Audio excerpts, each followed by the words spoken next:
Pero napansin niyo ba, Sen? Singit ko lang ng konti. Grabe po yung traffic doon sa may gawin ng Baclaran, ano? Parang wala ng disiplina yung mga tao doon. Sabi ko nga kahapon, parang walang gobyerno doon sa lugar na yun eh. Hindi kami doon dumaan eh. Mas matraffic dito yung pabalik ako rito eh. Ganun ho ba? So, dapat sana nakalagay sa Waze eh. 4:32 eh. 4:32 darating kayo. Nakarating tayo, 30 alas 5.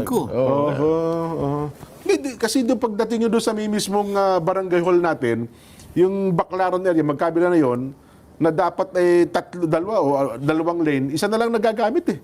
Di ba? Nagsali yung bayan yung vendor, yun hong motorsiklo. Kaya iba yung dinaanan mo kami, iba. Ganun ho ba? Oo. parang nilinis ata. Alam nilang darating kayo eh. Ay, nako. Anyway, San, batiin niyo muna yung ating mga taga-subaybay. Dumati na ako, di ba? Ako nga po pa. Ikaw naman, excited ka naman masyado. Hindi, kasi meron kaming napag-uusapan dito ni Nelson kanina eh. Teka lang, ano ba gusto mong banggitin, Nelson? Unahin na natin yung paksang... kasi ang... Hindi, yung punto ng ano, kasi lumulutang na naman daw yung mga impeachment kayon. Baka daw ho, sa ganito pangyayari sen, ay marami na Bakit namang yung pag-uusapan natin, di ba? May nagsabi rin na basura lang ang katapat ng Minority Report. Ayun nga. Yun nga. Gusto Ayun niyo ba? naman kung ano-ano na lang gusto niyo pag-usapan natin dito eh. Gusto niyo ba? Yun na lang ang, diretso na tayo doon. Ayun lang ang Sige. basura pag yun ang ating pinag-usapan. Kasi yung basura ni Gutesa, hindi ho naman Minority Report yun. Hindi. Pera po yun. Pag-usapan din natin yun. Ayun, Sinabi mo ba yung Gutesa? Sinasabi mo impeachment eh. O, yun na nga po. Oo. O di sige, doon tayo sa ano, reaction po ito doon sa mga kasama ninyong senador. Kasi pinag-uusap-usapan ito halos isang linggo na po sa social media, sa mga programa sa radyo at telebisyon. Yun hong isinamitin ninyong minority report doon sa flood control anomaly. Ang totoo, Sen, bago nga po pala, ito'y tinalakay natin parang isang buwan na po sa palatuntunan ito eh, di ko ba? Bago matapos ang taon. Na kayo ay gumawa ng isang minority report at yun nga po ang nilalaman at may mga rekomendasyon pa kayo para matigil yung mga iskandalo dyan po sa DPWH, Sen. Di po Hindi ba? nila pinapansin pag dito natin dinidiscuss. So, ang ginawa namin ni SNIME, doon na Opo. lamang sa Senado. Opo. Tinabag namin yung mga inakala naming magagamit namin na pwedeng sila ang magsalita laban dun sa aming inihayag na minority report. Ayun nga, ganun na nangyari. Ganun pala yung technique. Ayun, opo. Alam mo, sa tagal na noon, December 10 pang ibinigay yan sa opisina ng Senate President. Pero ngayon lang sila nagsasalita dahil Nagpa-presscon po kayo. nagpa-presscon kami. Kung hindi pa pala kami nagpapa-presscon, di man lang nila mabibigyan ng pansin pala. Oho. At sinabi nga, ano yung sinabi nila? Mukhang basura daw po yun at sa basurahan daw dapat ay tuloy. No. Bakit kaya niya nasabi yun, Nelson? Sa basura ang tuloy. Kasi ang sabi niya, Sen, batay sa panayam, ay nabastusan siya dun sa minority report. Unang-una, ang nagsalita din ay si Senate President Tito Soto na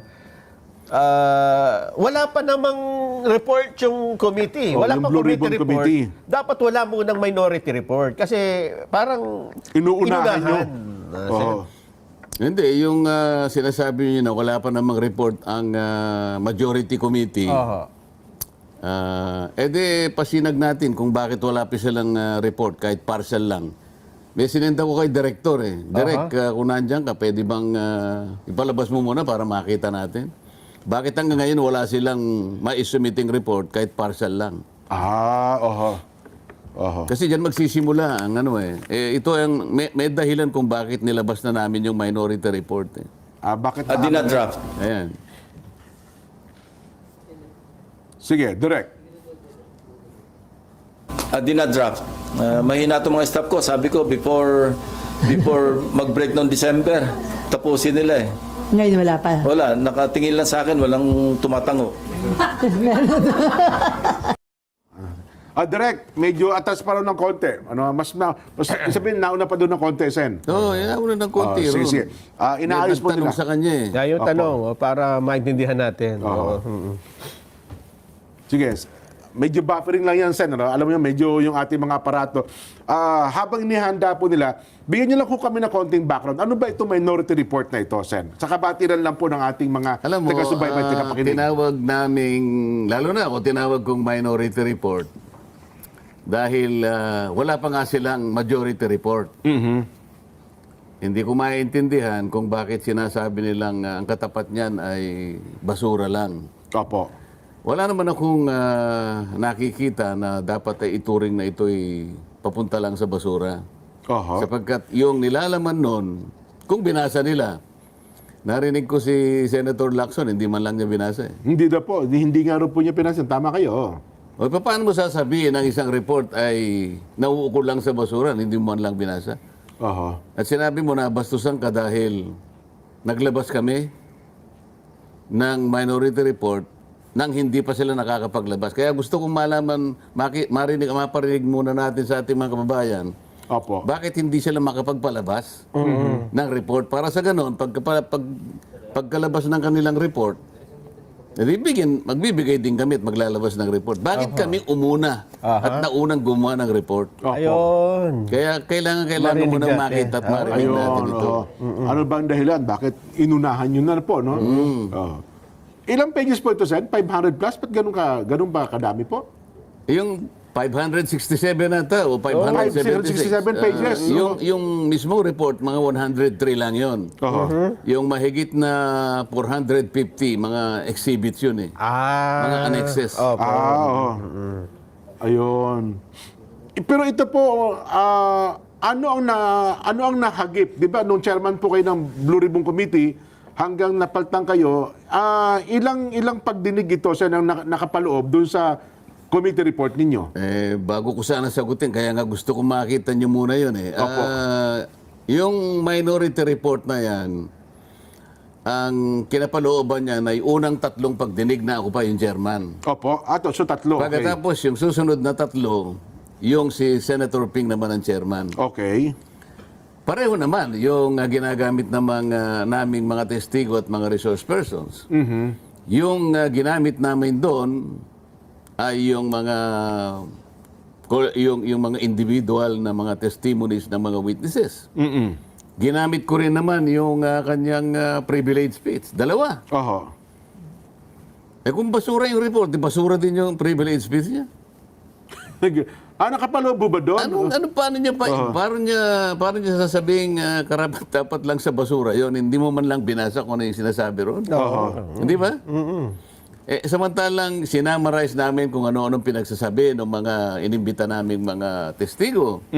Ano yung mga sworn statements na isinabit ng mga resource persons.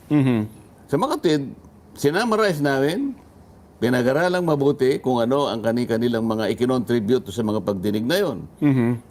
At saka namin nagawa ang isang minority report. Ngayon, kaya sila parang nagsisentimiento, bakit kami inunahan ninyo? Opo. Kasi sa mga tuntunin naman namin, sabi niya, kinakailangan mauna muna yung majority report. Tama po. Oo. Ba't sila nagbigay kagad? Kaya nga gusto ko sana mapanood nyo. Ba't ba hindi natin Kaya po, okay na ba? Wala pa, saglit lang daw po. ako na lang magkukwento. Opo. Sige. Sige po, Sen. Habang inaanda nila. Tinanong kasi siya habang siya ay nagpapa-interview. Meron na po ba kayong ilalabas na report ng Blue Ribbon Committee? Opo. Partial lang, sabi niya, partial. Kaya lang, may hina itong aking mga tauhan eh. Sinabi ko sa kanila, before the December break, dapat meron na kaming maibigay na report kahit partial lang. Nakatingin lahat sa akin, tatangu-tangu lang. Oho. Kailan ba gagawin yung report na sinasabi na yan? Maihina pala yung kanyang mga sariling tauhan. Ang mga tao, Jen, Opo. Nelson, naghahantay. Nagagalit sa nangyari sa kabangbayan. Ano? bagot na sila kung may mangyayari pa dito sa ginagawang investigasyon.